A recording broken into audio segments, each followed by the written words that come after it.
Эренчингийн Ганбатын зохиол Ботгон нүд. Төгсгөлийн 5 дугаар хэсэг. Сангийн аж ахуйн төвд орж ирснээс хойш Намсрай сэтгэлийн зовлонд унав.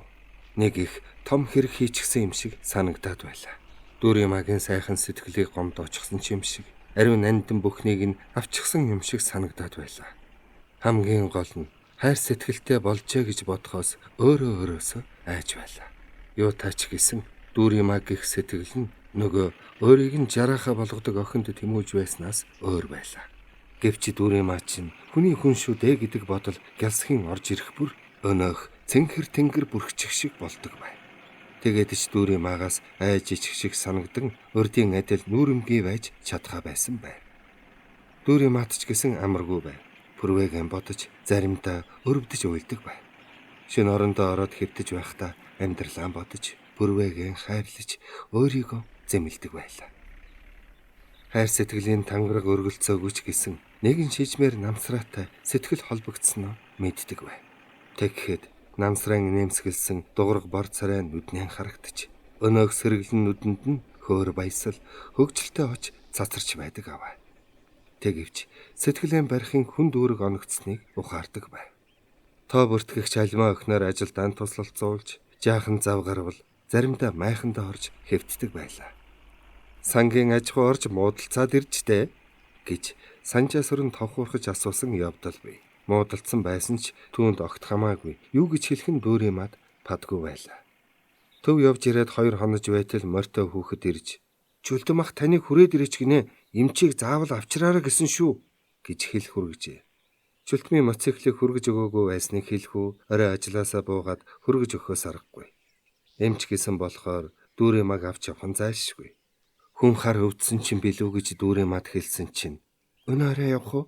гэж баярлангуй асууснаа харцсан доошилж "Чи ганцаараа яваад ирвэл яа" гэжээ.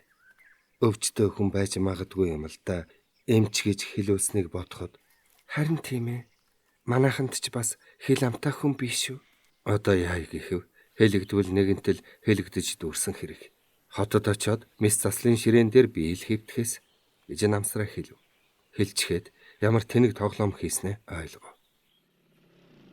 Бас л та хоёр явж байна уу гэсэн шиг дүрлих том саран доор тэр хоёр давхиж явлаа. Намсрайн сэтгэл бас л хөөрсөн, бас л энэ хорвоогийн хамгийн жаргалтай хүн яв. "Ботгон үдэ. Болдоо. Ботгон үдэ гэж Намсраа байдгаараа хашгирч явлаа. Дүриймаа Намсраг мотоциклтойгоо сугалсран хаяад алга болчих гэж байгаа юм шиг араас нь тас тэрч явлаа. Дүриймаад ч мөн сайхан байлаа. Улаанбаатарын өнгө гэрэл нь цэцэг шигээ солонгорч моддийнх нь навчис бүхэн жингнэж уянгийн дуу алдах шиг санагдсан дэлгэрхэн сайхан зум байлаа. Намсрай сангийн аж ахуйгаас ирснээсээ хойш ажилдаа ёстой жарахаа шиг шумбаж оржээ. Нэлээд хугацаагаар ажилласаа хөнд ирж эзгүүцсэн ч байлаа. Өөрөө ч гэсэн ажлаа сончхад ирсэн байв. Хөдөө явж хөдөр бор залуу болжээ гэж нэг нөхөр нь хэлж билээ. Үнэн дээр өөр болчихсон ч юм шиг өөрт нь санагддаг байв. Өнгө зүсч яах вэ? Хуучин бол ажилласаа өөр юм бодохгүй хөнгөн шингэн хөөрч явсан бол одоо сэтгэлийнх нь үзүүрт үргэлж нэг юм уяатаа байдаг болч. Аж ахуйгаас ирээд 10 хэд хоноход Дүриймаг мартсан нь үгүй. Тэр ч байтугай Дүриймаг санаагүй байсан өдөрч байхгүй. Гэхдээ огт уулзаагүй явлаа. Утсаарч ярьсангүй. "Бид хоёр хотод очиод уулзаад явах вэ. Утсаар л мэндэ мэдэлцэж бай" гэж хот руу гарахынхаа урд орой Дүриймаад хэлсэн явдал бий. Хэрхэнцэг уулын оройд манан суусан бүрхэг орой байсансан. Дүриймагийн царай тэр бүүдгэр харанхуйд гэрэлтэж байж билээ. Хаврын хавсаргандч харалдгүй царай юмаа гэж бодож байсан. Сэтгэлэнч гэсэн үргэлж цагаан цайлганаараа явах хүндээ гэж санагдаж билээ. "Чи битгий алга болчихорой. Уцаар ярьж байгаарай" гэж Дүриймаа хэлжээ. Нэг өдөр өрөөндөө юм бодож суухт нь "Манай Намсраа чи буйртай болжээ" гэж Баатар сүрэн тоглоом хийв. Буйртай болсныхоо учрыг Баатар сүрэндээ хэллээ. Бүр бүх хүннээ нийн үгүй ярив. Тэгэд Баатар сүрэнгээ юу гэж хэлхийг хүлээж царай руу нь хартал цаатхан дуугарсангүй дуугүй сууж "Айда Намсраа минь Юу ч гэх юм бэлээ дээ. Энэ олон охид бүсгүчл байхад заавал айлын авгаад сэтгэлтэй болж явах ч гэж дээ. Хүний сэтгэлийг би яаж мэдэх вдэ? Хаврын хүйтэн шөнөөр хөлөө дааруулаагүй хэрнээ. Харин сэтгэлэн барилгүй явж зүрхээ шатаачхад ирсэн байх юм. Чамд ч тоглоом байх л та. Надад ч тоглож болдгүй юм бас байна шүү дээ. Тийм л дээ. Бэж тоглоогүй. Үнэн л юм ярьж байна. Чи яарад яах вэ? Яарвал даарна. Пүрвэгвэг би мэднэ. Ёстой, тустай, эрдэмтэй чадaltaй хүн. Сайн хүний гомдоовол сэтгэлийн зовлон давхар идэлдэг юм. Энд хамгийн гол нь та хоёрын сэтгэл мэдэх хэрэг. Дүүрима та хоёр л мэднэ. Хэндэж ийм асуудалд зөвлөгөө өгдөггүй юм. Зөвлөгөө аваад ч хэрэггүй гэж хэлв. Ерөөсөө очиж уулзъя гэж намсраа шийдэв. Харин очоод юу гэж ярих ач мэдсэнгүй. Нэг мэдхний ажлынхаа хувцсыг тайлж байлаа. Хүйтэн шүршүр дор зогсож байхдаа яагаад ч юм ботхон нүдэ гэж хэлчихв. Дэрэгд нь усанд орж байсан залуу цочсхийн намсраа руу харснаа та юм хэлвүү гэж асуув. Намсраа дуугарсангүй. Дүүрэмагийн ажилдаг эмнэлэг нийслэлийн шинэ хороололд оршино. Автобусны буудлаас харахад эмнэлгийн нэг нь цэмцгэр хотхон гэсэн үг. Намсраа өмнө нь энд ирж үзээгүй. Олон байшингуудын чухам алинд нь дүүрэмаг байдгийг мэдэхгүй. Гэвч эмнэлгийн өөдөнд байгаа машины зогсоол руу өөрийн ирэхгүй харав. Сангийн аж ахуй руу явахт нь хүргэж ирсэн цагаан машин алга байлаа. Лавл нөхөр нь ирээгүй юм байна да гэж бодохдоо "Гөө би ямар гим хийчихсэн юм уу? Заавал сэрэмжлэгч юу вүлээ? Нөхөр нь байсан ч яадаг юм? Танд хүн л байгаа биз?" гэж өөртөө зориг нэмэв. Дүүрэмагийн ажилдаг тасхийн доод давхарт хүрээлэнгийн танхим байна. Жижүүр бүсгүүд нь хилж дүүрэмаг дуудуулчхад далбгар том навчтай таримл модны дэрэгдэх сандал дээр суув. Хүлээх танхимд хүмүүс байсангүй. Шилэн бүрхөвчтэй бүхээгний цаана л жижүүр бүсгүй утсаар ирж суулаа. Намгүй. Эмнэлгийн газар гэдэг ийм л чимээгүй, ийм л цэвэр цэмцгэр ажээ. Манай үйлдвэрийн ажилчид цагаан халааттай ажилдаг болно. Цэвэрч байдал соёлд хүрэх хамгийн дөд зам гэж үйлдвэрийнхэн дарга ярьж байсан нь санагдав. Цагаан халааттай тоокерчин гэж дэхэд сэтгэлд нь ердөө бууж өгөхгүй байсан. Гэвч сэтгэлд буухгүй аль олон сайхан юм нэг мэдхнээ хавийн үзэгдэл болж хүн түүнийг тоохоо байдаг нь олон шүү дээ. Шатаар тог хийх чимээ гарав. Өндөр өсгөтэй гутлын хатуу бол чулуун шатыг морсны аппарат шиг цохилж би ирж явна гэх шиг намсраад санагдав. Үнэхээр дүүрэмаа байлаа. Дүүрэмаг эмчийн хувцастай байхыг нь намсраа ир хараагүй юм. Цас шиг цагаан халаад нь ширхэгч үрчлээсгүй цэмцэж, хилтгийдөө тавьсан цардмал малгайн цаанаас тугахаар мянцсан усан цухойж, нөгөө бодлогоширсан ботхоннууд нь намсраг харангуйта баясан гэрэлтэв. Уламж чамин болгож хийсэн эхнэр дээлийн мөртэй цагаан халаад, цагаан шаахаа, цагаан өмд, дүүрэмагийн цагаан царай цөмөл нэлдээ цайрч, намсраач твдэж хоцров. Сангийн аж ахуйн тариа баригад дээр эгэл бор хувцастай байхыг нь харснаас ийм дэгжин цэмцгэр байхыг нь хараагүй дэч тэрв намсраа гинэт. Ингээд миний цамц цэвэр билүү гэж бодож амжив. Дүүрэмаа хурч ирээд намсраан гарыг барьснаа юмч хэлж чадсангүй биеэрэн түшв.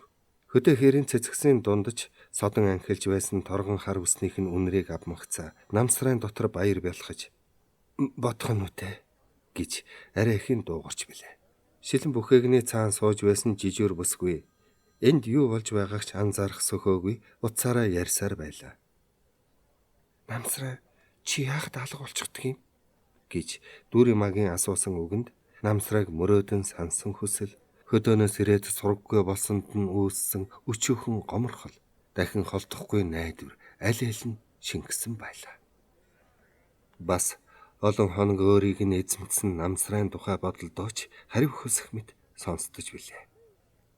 Дүүрэмад үнэхээр бодох юм их байсан. Сангийн аж ахуйг зорин гарсан нар шуурга хоёр хосолсон хаврын тэр өдөр дүүрэмаа хөнгөн сайхан сэтгэлтэй хөдөө нутгийн агаараар амьсгалж урган дэлгэрэх байгалийн сайхны зураг дэлгэцнээс биш нүдэрээ харж гараараа барьж үсхийн баяртай явж билээ. Харин тариалалт дууссан цагаас эхлэн Сэтгэлд нь хүнд ачаа тохогдсон цөөхөн хоногийн дотор цулбуур алдарсан сэтгэлийнхэн догшин булгийг тогтоож чадамгүй дэнслэн хүний орчлондод тэр болгон заяагаад байдгүй хоёрдмал сэтгэлдээ тамлагдан нэг бодлын хамгийн жаргалтай, нөгөө бодлын хамгийн золгүй хүн болж билээ. Ажлаа дуусаад буцахын цагт тэднийг дайлав. Баригадын нөхөд тракторчид нь гэр бүлэн авчран тариалалтад дуусны бяцхан баяр хийжээ. Дулаан орж зуны салхины торгон үзүүр горхийн дээгүүр сэвэлзэн байсан үдэж байлаа. Ямаа боож, идэ дарс өрж, яалла чуулгын дуулах, уянгалах дуу магнитофоноор уртын хөндийд дуурсаж байж билээ. Даха дээрээ хөөхтөөд минь гэж тракторчдын хамгийн ахмад Пэрэнлэга байн хэлж, уярсан сэтгэлээсээ гарсан нулимсаа дахин арчин. Даха дээрээ та нартай ажиллахад чинь дахиад залуу болсон юм шиг санагдах юм гэж байлаа. Болдог сан бол бүгдийг чинь л баригадад сангийн аж ахуйдан үлдээмээр байна. Бэдэс хайхан ажиллаа. Дахиад ирээрээ. Өн гэдэг нийгэмд амьдралд байран олох хэрэгтэй юм. Байраа олсон хүн юм бүтээж чадна, жаргаж чадна. Харин байрнаасаа ховхорсон чулуу эргэж эвтэй ордгүй юм шүү гэсэн ардын цэцэн үг би. Миний байр бол миний тариалангийн талбай. Миний хөдөө нутаг. Хот суурин газар бол одоо амьдарч чадахгүй байх.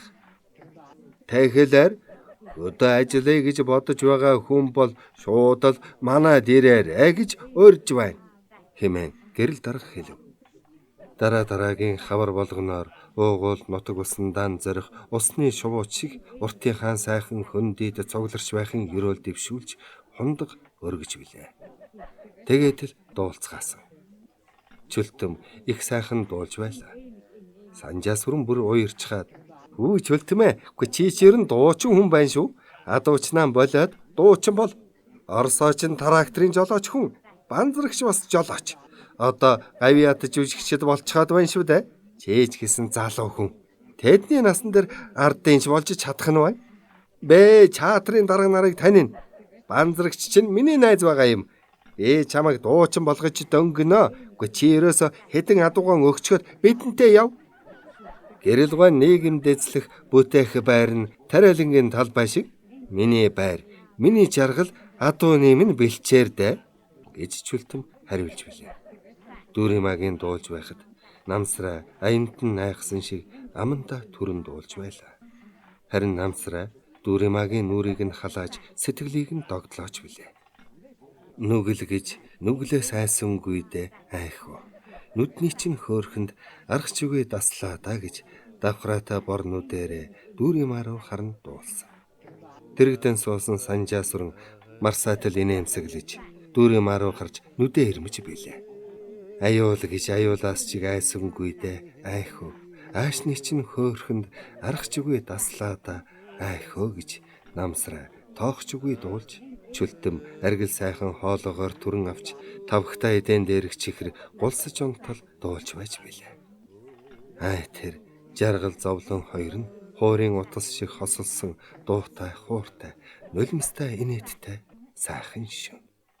Дүүримаа Улаанбаатарт ирсэн хойноо тэр сайхан өдрүүдийг мартсан нь үгүй. Сангийн аж ахуйн төв явхаар машин суух гэж байхад тоо бүртгэгч жаахан альмаа "Дүүримаагч намайг битгий мартаарай. Бас намсраахыг битгий мартаарай. Сайн хүн амьдралд дахин таардгүй юм гинлээ шүү хчээ" гэж хэлж билээ. Тэгээд дүүримааг тэрч уйлсан. Дүүримаач уйлсан. Уртын сайхан хөндийгөө нулимстай нүдээр харсаар явж билээ. Ирээд ажилдаа орсон өдрөөсөө эхлээд л намсрааг уцтах болов гэж хүлээсэн. Уцтаагүй. Утас дуугарах болгонд давхийн цочиж хурдхан очиж авна. Гэртээ байхдаа ч өөрөө мэдэлгүй утас чагнадаг байлаа. Хаяа өөртөө нь ярих гэж байна гэж бүрвээг дуудахад хацар нь улаа бутран очдогсон. Шөнө оронд байхдаа хүртэл утас дуугарангууд год үсрэн босчихдаг байлаа. Юун дэнгэн болохгүй шүү дээ гэж өөртөө олон удаа хэлсэн. Бүрвээ юм хэлээгүй. Харин хоёрчуудаа гайхсан харцаар ажсан явдал бий. Миний хөө яагав Хүнд хүн байгаа мó? Би маргааш очиж үзэж өгөх үү гэж нэг удаа орондоо орсон хойно хэлж билээ. Дүүрэмаа хариу юу ч хэлэлгүй дэрэндээ шурган орж уйлсан. Зөндөө уйлсан. Имлэг дээрээ байхад нь хүн дуудахад их хурдан гарч ирнэ. Намсраг гижил гордод байдаг байлаа. Гэвч өвчтний ар гэрийн улс байх нь олонтоо. Заримдаа найз бүс хөчөөлн ирнэ. Сэтгэлээ барих хэрэгтэй гэж дүүрэмаа мэдэж байлаа. Чухам тэгж бодсон дээрээс ч намсрын ажил дээр очоогүй. Надаар ч яах юм бэлээ дээ. Өөрийнх нь үерхдэх охид байгаа шүү дээ. Одоо дунд нь орчход намайг мартдаггүй юм аа гэхэд намайг зовоогоод яах вэ гэж бодоо байлгүй гэж хүртэл бодсон. Тэгээд цонхоор гадгаж харахад гудмаар явж байгаа охид цөмөөрөөл үцэглэнгүй цөмөөрөөл ариун сайхан сэтгэлтэй харагддаг байлаа. Гэвч сэтгэлийнх нь үзүүрт нүгэл гэж нүглээс ч айсангүй дээ айхүү. Нүдний чинь хөөхөнд арах зүгээ таслаа да гэж намсрын дуулах дуун сонсцоор байдаг байлаа. Намсраг ирэхэд дүүрэмаа их баярлав. Нэрэж уулзахгүй байсан маань дээр юм да. Хин хинийхээ сэтгэлийг шархлаагаад яах юм? Намсраа минь ийм л ухаантай шүү гэж бодож байсан нь ч юу ах. Ажил тарсан үе байсан болохоор дээшээ тасаг руугаа орж бушуухан хувцлаад гарав. Пүрвэ өнөөшин жижигүртэй байлаа. Тэр хоёр хаашаа явхаа мэдсэнгүй. Зоогийн газар очно гэхээр намсрааж яахан хулж яагаад байв. Танд хүмүүс таарвал юу гэж бодох болоо гэж эмэв. Өөрөөсөө ч эмээсэнгүй. Дүүрэмааг л эвгүй байдалд оруулчихна гэж зовж байлаа. Гудмаар хөтлөлцөөд алхаад байлтай биш үү? Гэртээ дагуулад очие гэхээр лавл сүүлийн 7 хоног шалаа угаагаагүй. Бас тэгээд дөнгөж уулзсангуудаа гэр руугаа авч явна гэхлээр дүүрэмаа ч юу гэж бодох юм бэлээ. Гэвч өөр зам байсангүй. Дүүрэмаа хоёулаа манад очиж жаахан ярьж суух уу? Манад очисон чи яах вэ? Дүүрэмаагийн очно гэхээс намсраад ивгүй байлаа.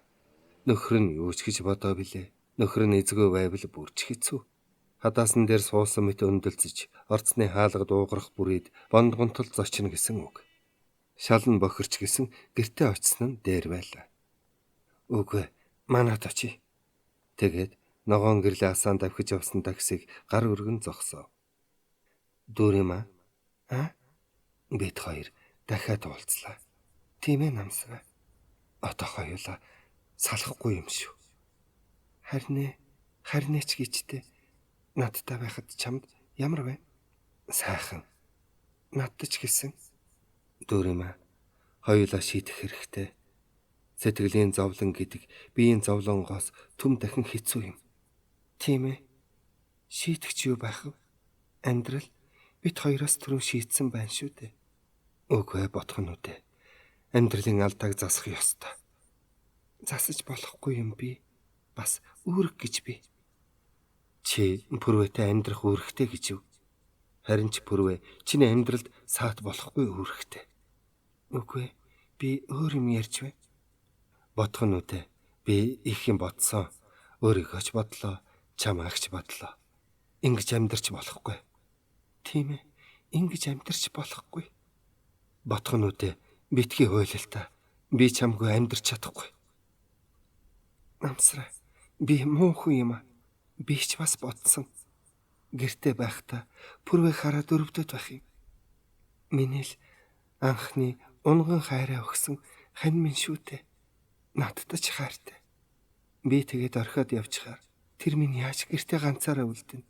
Пүрвэд ихнэр олдоно. Ястаа нөгөө профессорын алдар нэртэй чадахгүй суух хөхөн олдоно.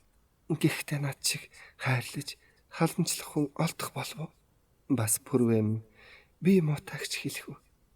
Үгүй. Би чадахгүй. Чи сайн залуу. Авьяастай сэргэлэн чамд над шиг юм байтугай сайхан охид таарна. Одоо ч зөндөө би чи олж харахгүй танихгүй байна. Надаар яах вэ? Би харин ханаа мэхэлж чамайг уран татаж яваа муу хүн юм. Би чамд хайртай. Гэвч хүн хайртай хүнтэйгээ амьдрч чадахгүй гэдэг үстэй. Чи намайг уучлаарай. Дахиад хоёулаа уулзгаа болий. Уцаар яриад чи яах вэ? Харин зовлон жаргал таарвал Сайн нөхдийн ясаар хуваалцж байцгаая. Үгүй. Дүүриймаа, би чадахгүй. Чадхаас өөр аргагүй. Амьдрал ийм хатуу ширэн байдаг юм.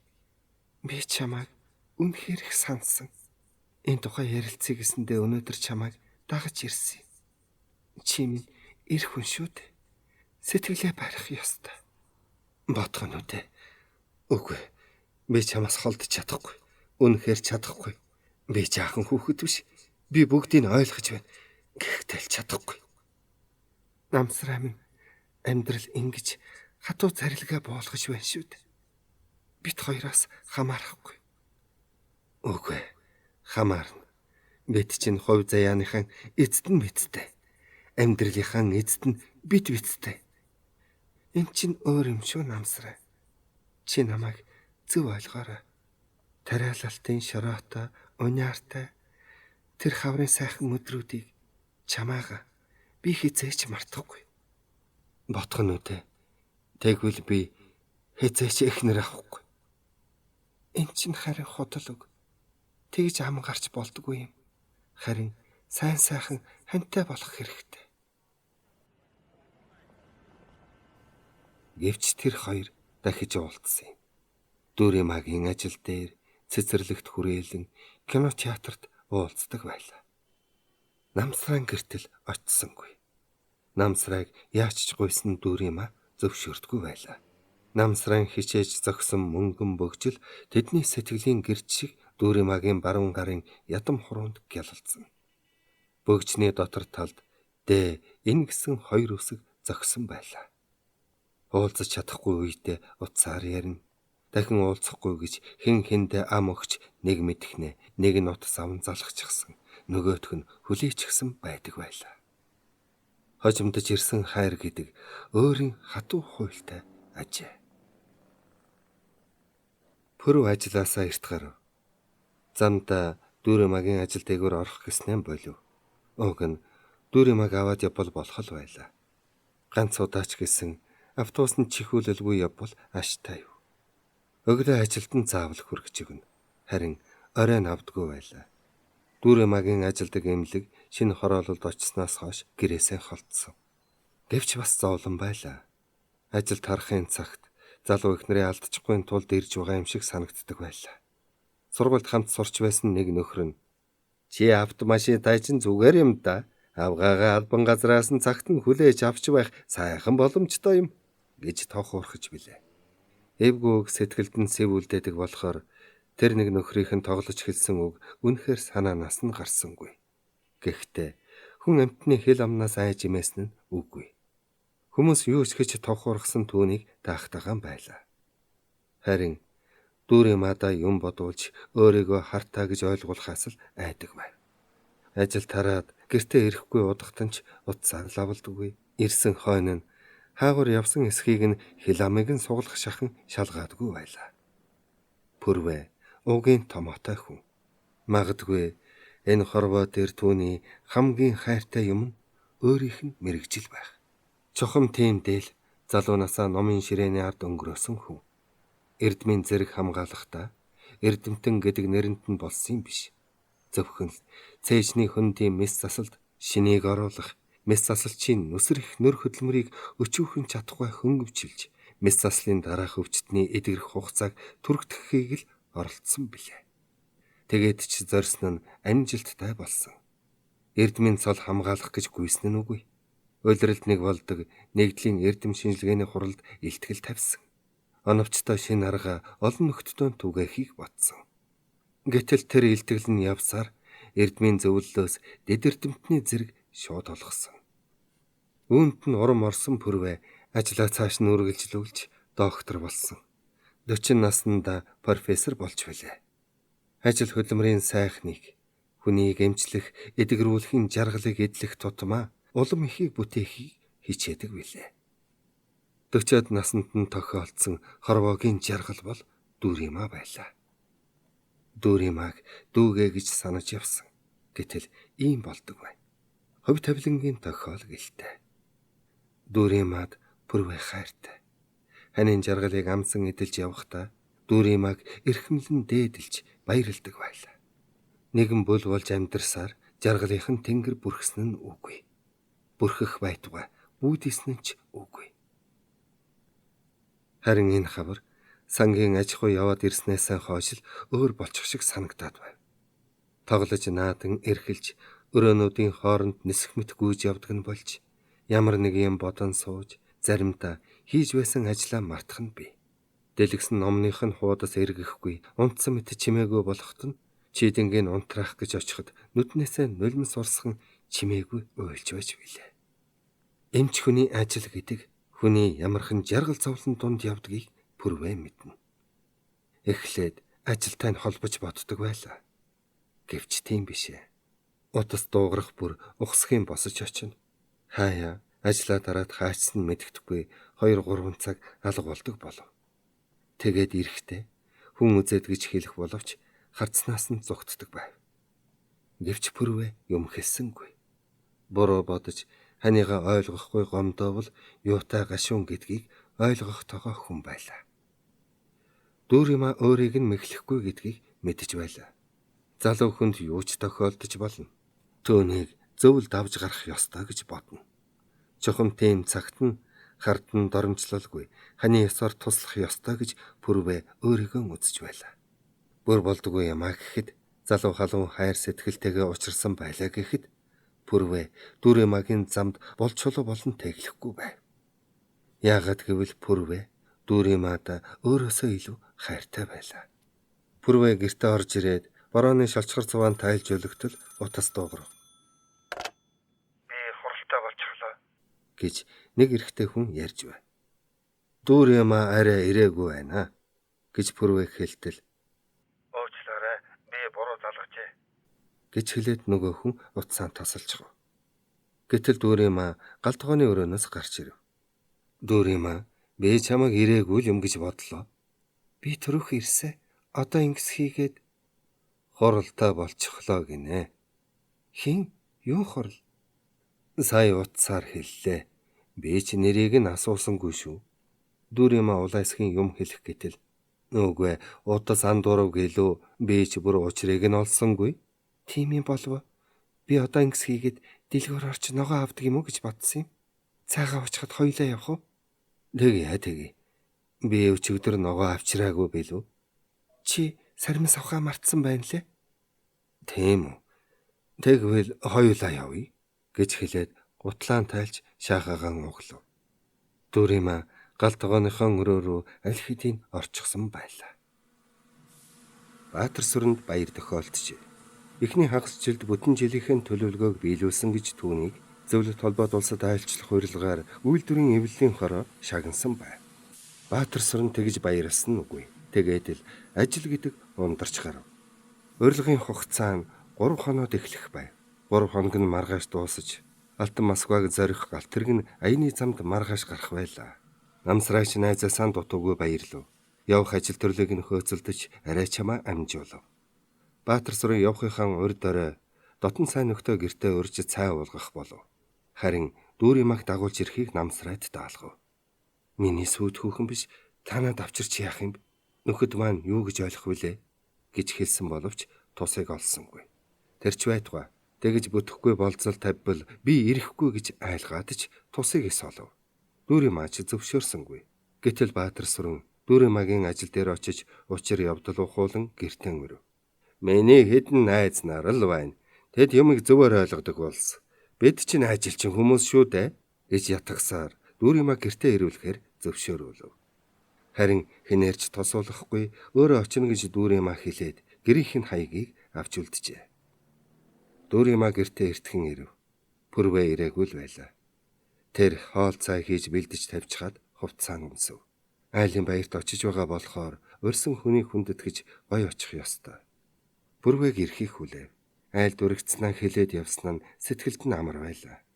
Намсрайн сайн найзад очиж байгаа болохоор удаж магадгүй байлаа. Шинэ ойсон дэгжин костюман өмсөв. Нүрээ янзалж толны мөн сууж байхдаа бэлэг авч очихоо саналаа. Пүрвэд авч багдуулсан шин цамцыг өн гижил зангаатай хамт галгар цаасанд боо. Тэгэд хөргөчнөөсөө нэг шил арх авч цүнхэндээ хийлээ. Пүрвэ ирж Дүүримагийн гойсныг хараад айлд очих нь уу? Намайг авч явах уу? Гэж инээмсэглэн асуув. Тийм ээ пүүжээ. Манай нэг совлогч охин хорвиндаа өрсөн юм.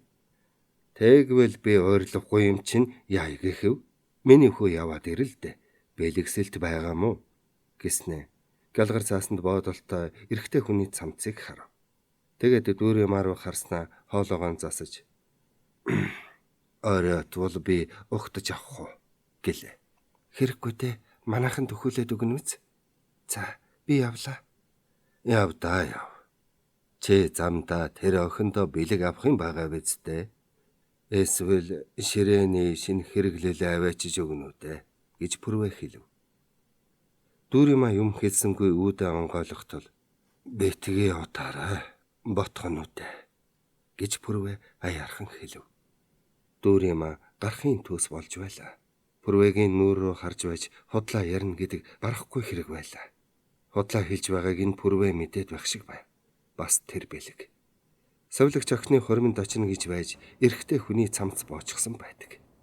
Шатаар бараг гүйхээрэн бууж байхдаа сая битгий утаарай гэж хэлээд ботхон үдэ гэвүтээ. Намсраа уцаар ярихдаа шууд л ботхон үдэ гэдэг утаа би дээр нэг хуралтай болчихлоо гэж хэлснээс хойш хашир сумаар юм да. Нөгөө айсан хүнд аргал хөдлөн гэдэг болч байх шиг байна та гэж бодов. Автобусанд суугаад явж байтал Пүрвэгийнхэн тасгийн эрхлэгч явж байлаа. Дүүрэмаа хаа хурч явна? Айлт очие. Хаа хүрх юм? 12 дугаар хороолол. Тэгвэл хамт явах юм байна гэд Дүүрэмаагийн дэргэд ирдсв. Дүүрэмаад бас л хэцүү байлаа. Хажуунаас нь халуу төөнөтж байх шиг, Пүрвэнч яваа юм шиг, харцаараа ёж тойхон инээмсэглэж шоолоотж байх шиг. Танах хэдгээр байшин? 14. Дүүрэмаа бас 14-т очих байлаа. Гэвч 14-т очиж байгаагаа яагаад ч мэдэгдэж болохгүй гэдгийг Дүүрэмаа ойлгож байв. Тэгэд нэг буудлын наанд буучхав. Нөгөө нөхөр гайхаж байгаа бололтой араас нь харсаар үлдэв. Автобусны буудал дээр хинч байсангүй. Дараагийн автобус хүлээхээр шийдэж сандал дээр суув. Тэгснэ би ер нь юу хийж явна? Хар багта ханилсан ханаа мэхлээд хин рүү явж байна. Түүнийхээ далаа шиг итгэлийг ингэж ашиглах гэж юу? Намсраа бит хоёр юу болох гэж байна? Пүүжигийнхэн амьдралын нурсан балгас дээр шинэ амьдралынхаа гэрийг барих уу? Бусдын зовлон жаргал болдгүй биш үү? Одоо бүр намсраа найзуудтай танилцахаар явж байдаг. Үгүй. Пүүжи минь унтах үгүй. Намайг хүлээхэд суучихна. Сэтгэлийг ухаанаар жолоодох цаг минь болсон. Ээж минь байсан бол миний охин яаж явна да гэх байсан та гэж бодов. Хацрыг нь даган нулимс урсаж байлаа. Тэгээд босож замаар явсан такси зогсов. Оронгоотаа авч явсан бэлгээ хаалгаар шидэх гэснэ. Жолооч энэ цамцыг таав танд өгье гэж арайхан хэлв. Зүгээр та мөнгөгүй юм уу? Би хүргээд өгье. Та очисон газраасаа мөнгө аваад төлчихөөрэй гэж жолооч хархуу хэлээд машинаа эргүүлв. Мөнгөтэй танд бэлэглэж байгаа юм гэж Дүүрэмаа мэгшин уйлахдаа үгээ тасалдуулан хэлв. Тэгээд цүнхээ уудалж шилтэй архиа гаргаад машины цонхоор шидчихв. Шилтэй архи хагарах чимээ дуулдсангүй. Жолооч хархуу их л гайхаж байгаа бололтой. Дүүрэмаа таксинаас бууж орцныхоо шатаар гүйн гарч хонхоон дарлаа. Хөлийн чимээ сонсцсонгүй. Дахиад дарав. Тэгэд цүнхээ нээж салгасан гараараа түлхүүрээ арай гэж олон үүдээ тэмтчин онгойлгов. Гэртэн ортол сэтгэлийн догшин шуурга мэт хүчтэй салхин нээлттэй цонхоор нь нэвтүлийн сэнгэнэж цагаан торгон хөшгөн намилцанхан байлаа. Зохиолыг бичсэн Эренчингийн Гамбат, зохиолыг уншсан Ойдвин Батсүх.